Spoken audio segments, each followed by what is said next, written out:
hear that water?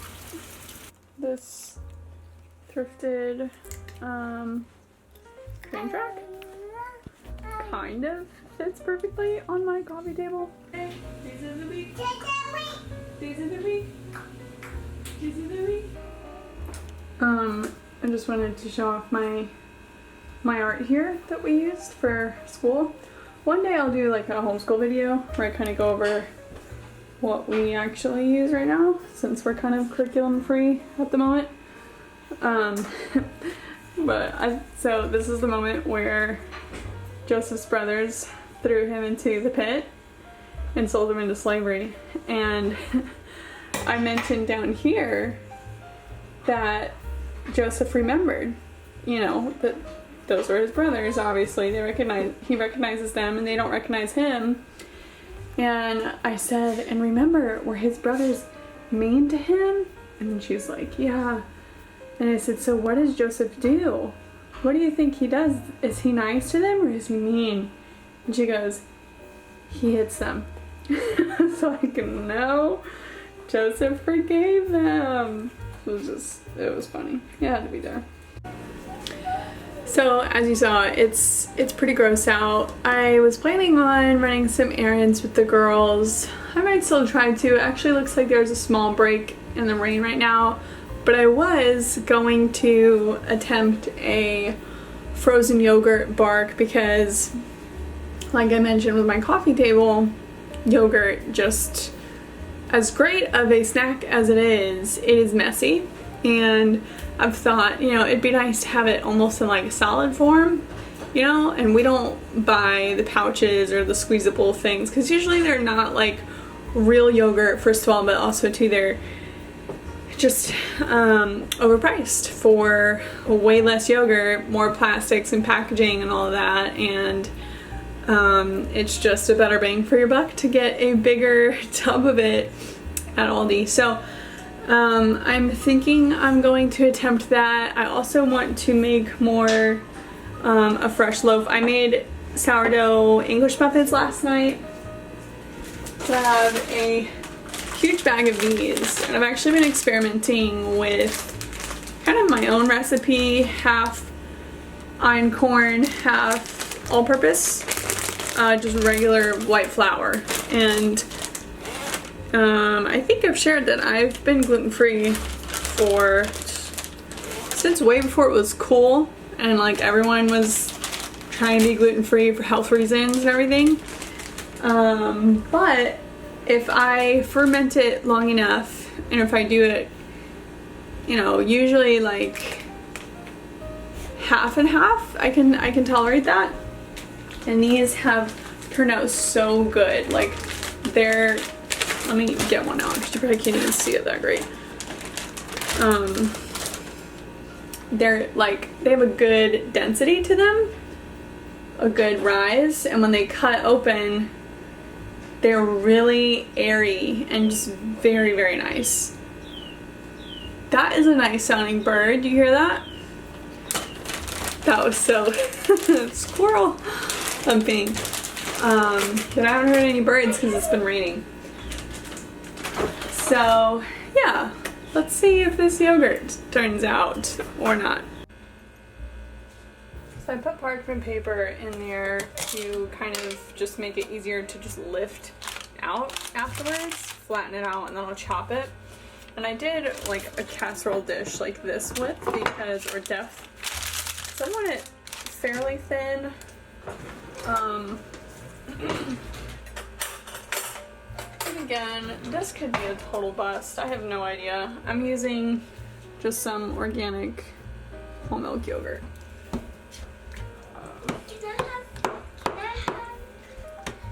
Can I want a minute? Maybe later. Okay. Can I eat this?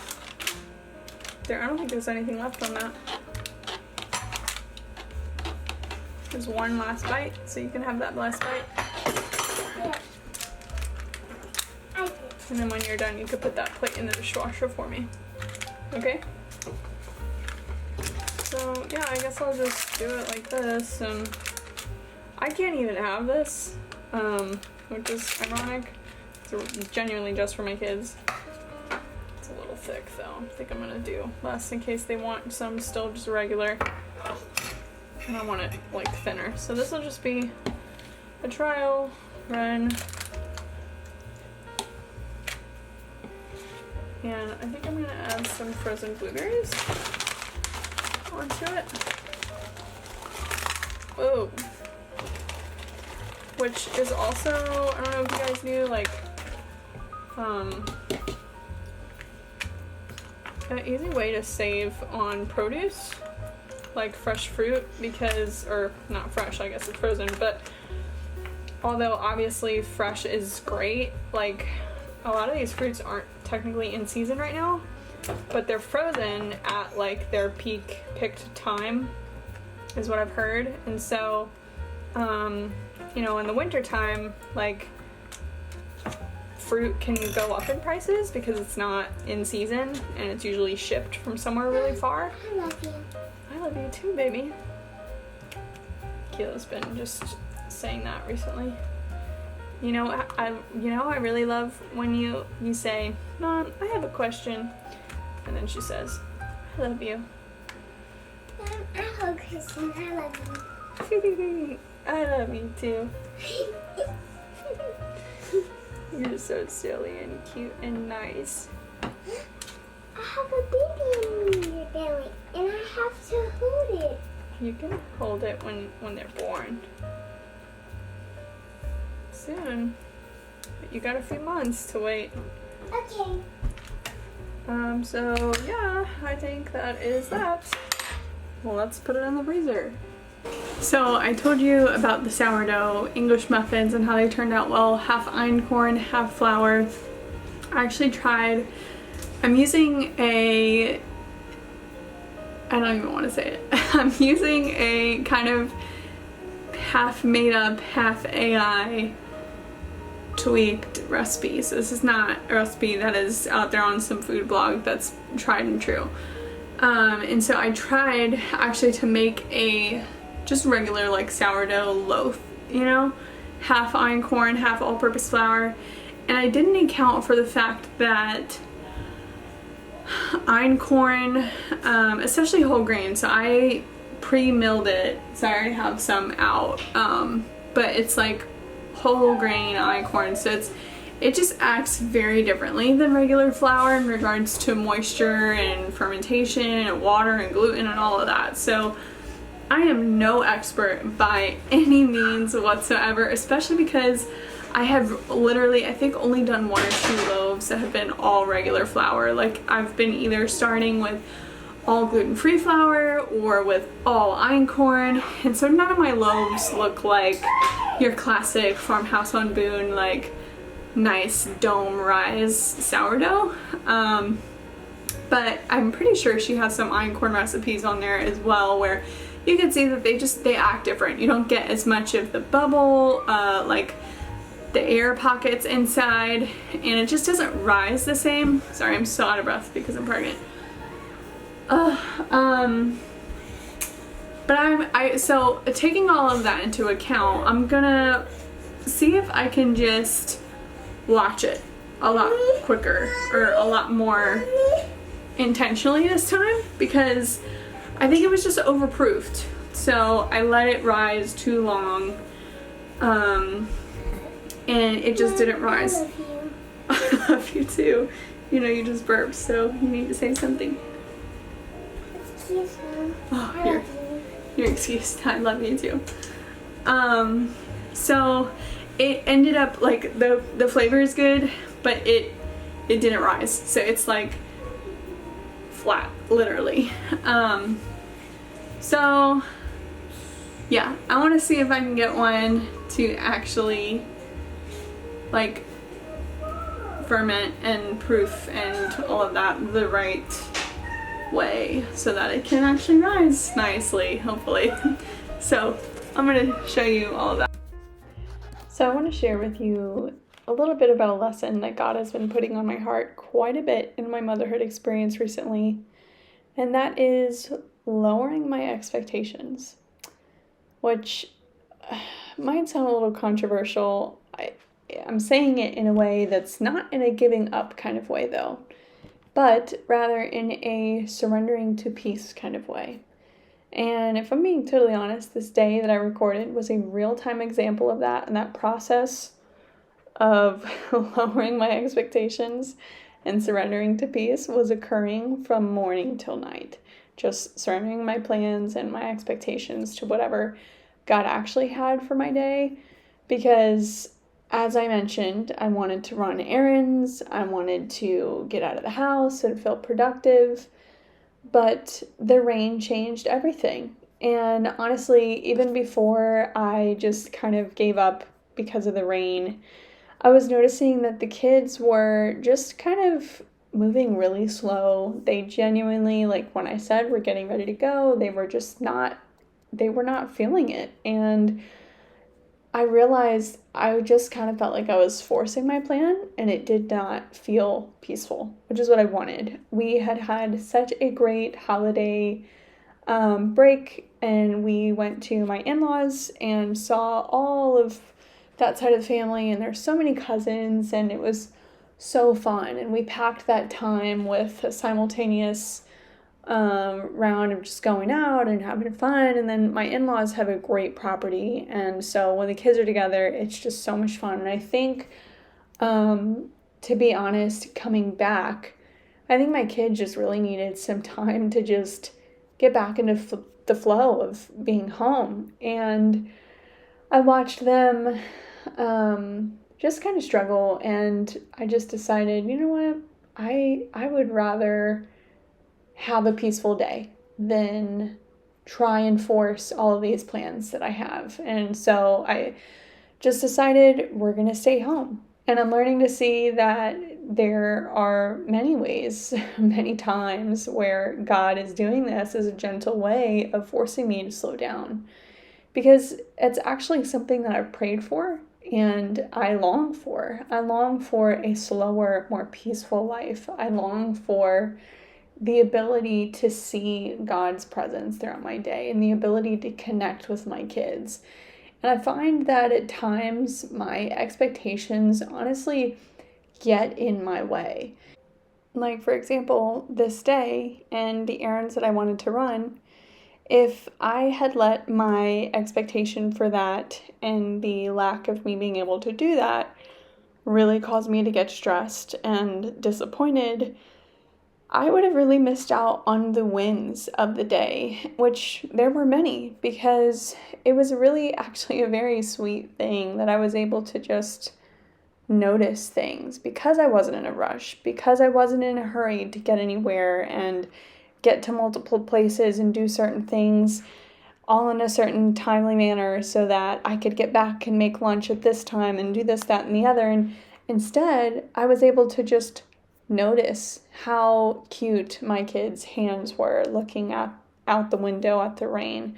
I was able to notice the way that the water was dropping off of the branches as it was just kind of pooling and resting there like little glass beads. I was able to appreciate how calmly my kids were playing with their toys and how grateful they were to be able to be home again and in their space.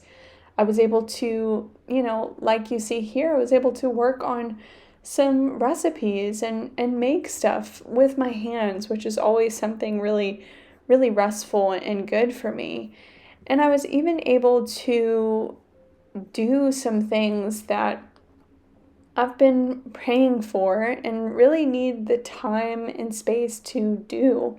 Like, I was able to do some, so one of the things is there was a little moment, it was very small, and it just confirmed for me, like, I really just have such better days when I'm off my phone entirely. But I did check my phone for a minute, and I checked a group chat, which really has never been the best group chat for me to be a part of, if I'm honest. But anyways, I let a really small thing kind of make me feel inferior. And I think in a human moment like that, like, I want to verbally process. I want to talk about it. I want to talk about my feelings, and in that moment, I realized I don't really have any girlfriends to talk to about this. And that made me sad. And then I kind of was thinking, well, I at times have vented to my husband about different things. And I thought,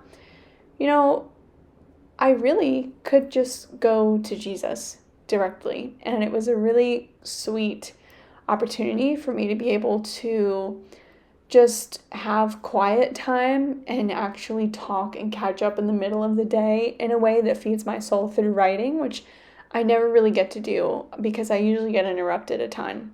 And again, that's a matter of expectations. And when I get interrupted in that manner, I just usually get kind of frustrated and I'm like, whatever, I'm just not going to do this. So for me in the past, it's been like, well, I do my quiet time in the morning, and if I miss it in the morning before my kids are awake, it's just not happening that day, and I'm not writing. And I'll still talk to God in my head, but I love to write. I love to write to Him, and it just feels so much more conversational in my brain for some reason. And so that was actually like such a huge win. And after that, I will also confess that honestly, I just really felt like crap physically. And I was having like just some stomach pain and just feeling really tired and lethargic.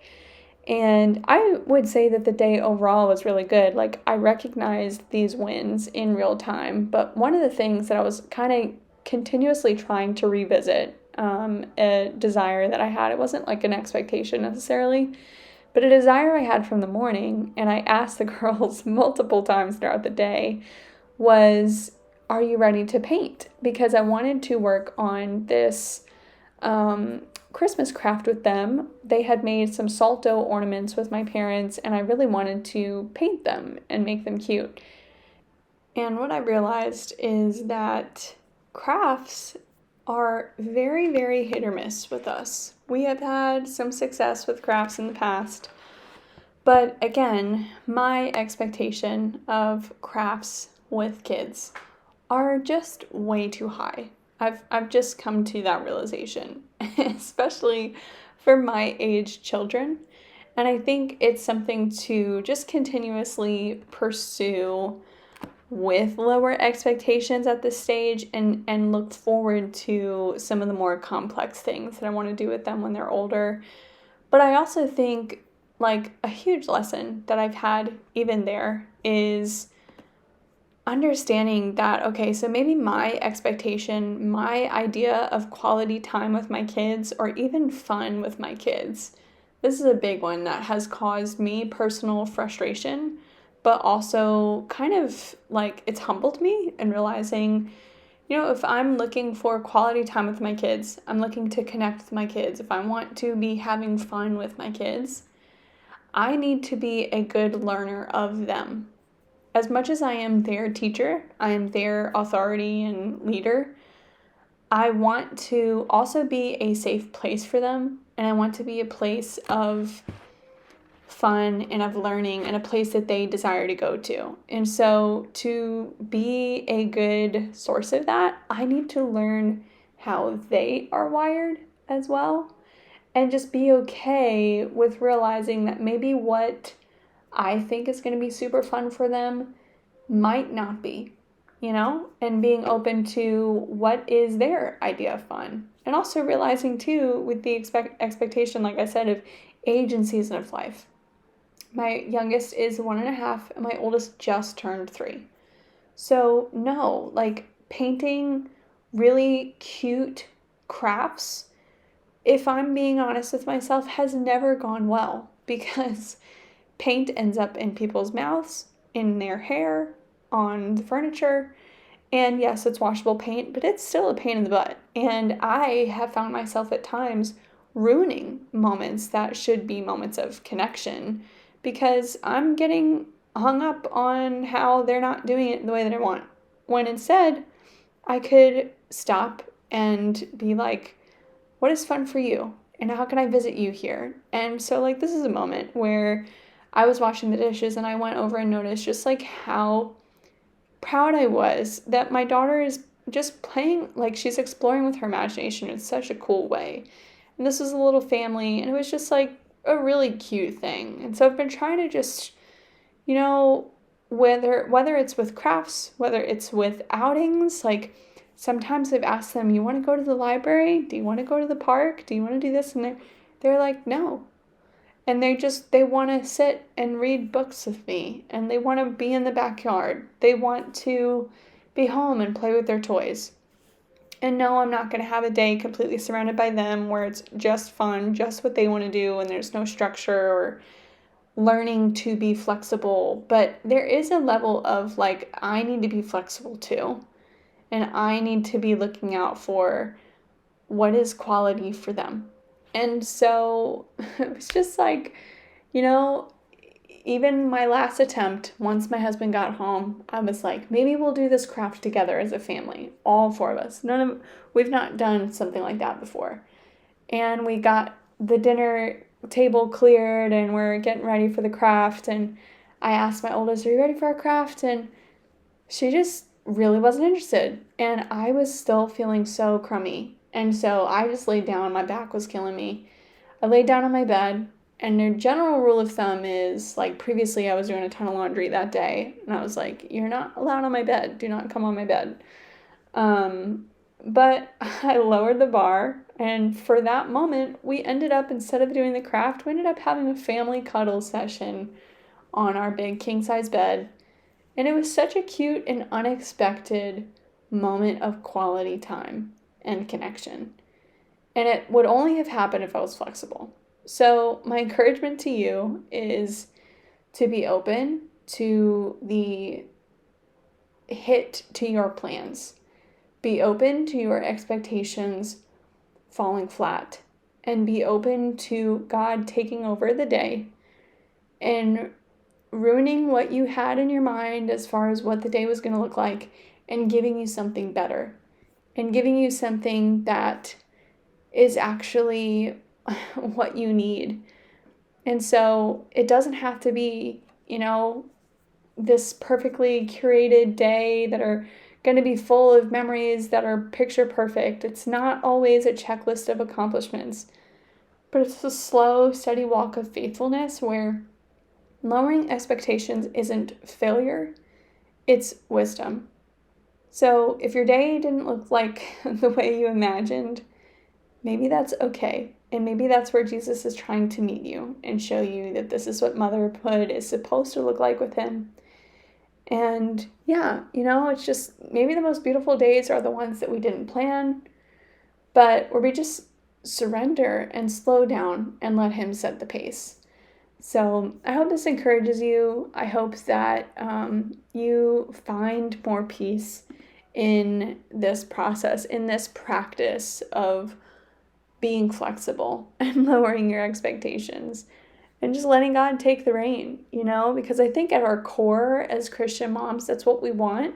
And I think most of us desire more slow over stress in general anyways, and more connection over like a checklist, but I think it's also naturally like we're wired to want to feel super productive, and sometimes the things that are most productive in regards to the long-term end game, which is raising children who love us and love God, they don't happen on the really productive days the way that the world sees it, if that makes sense. So, and also be open to, just keeping in mind, like, the help that you have and the conveniences available, like whether it's asking your husband to pick something up along, on the way home, or doing a pickup order instead of going to the store when, I don't know. And so just being open. And I do want to also remind you, if you haven't checked it out already, I do still have that free excerpt available to download from my devotional, I Am Who He Says I Am, which is a devotional about reclaiming your God-given identity. And I have found it to be such an encouraging and timely resource for myself. I've said it in every video since I first announced that I'm working on it. But it's just been so cool to see how incredibly applicable it can be in my everyday. And it's something that I'm just so glad that God put on my heart, and I'm gonna, push myself more than anyone to just revisit it over and over, because I need it, and I know that it will be useful to anyone else and impactful for anyone else who reads it as well, because it's all from the Lord. And so the excerpt goes over who God is, the names of God, and just a very short encouragement that go along with each one. So I have that available to download in the link below. And yeah, if you like this video, please give it a thumbs up, and don't forget to subscribe so you don't miss any further videos. And I will see you in the next one. Bye.